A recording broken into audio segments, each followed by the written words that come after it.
امریکہ نے 20 برسوں میں افغانستان میں ایک جدید فوج کھڑی کرنے پر 83 ارب ڈالر خرچ کیے، جو ہندوستانی روپے میں 6155 ارب روپے بنتے ہیں۔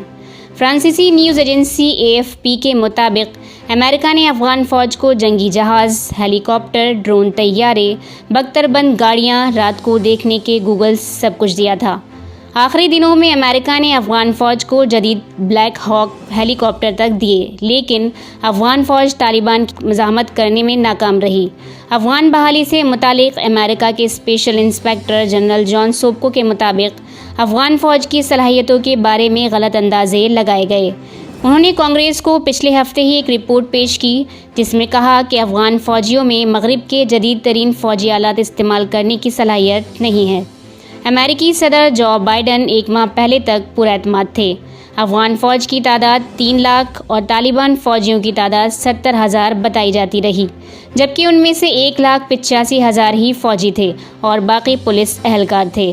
فوجی اہلکاروں میں سے صرف 60% ہی تربیت یافتہ فوجی تھے۔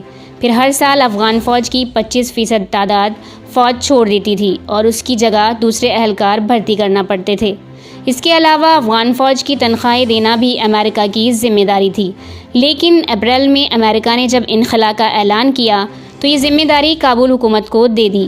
اس کے بعد افغان فوجی سوشل میڈیا پر شکایتوں کے انبار لگاتے نظر آئے کہ انہیں کئی ماہ سے تنخواہیں نہیں ملی، بلکہ کئی فوجی یونٹوں کو تو کھانا اور ایمونیشن بھی نہیں دیا جا رہا تھا۔ بیورو رپورٹ، ملت ٹائمز۔ ملت ٹائمز کو آپ کی ضرورت ہے، ہماری آپ مالی مدد کریں۔ ہر مہینے صرف 100 روپے اور 1 سال کے لیے 1 سال صرف 1000 روپے۔ رقم بھیجنے کے لیے یہاں دیے گئے فون پے، گوگل پے اور پے ٹی ایم نمبر کا استعمال کر سکتے ہیں۔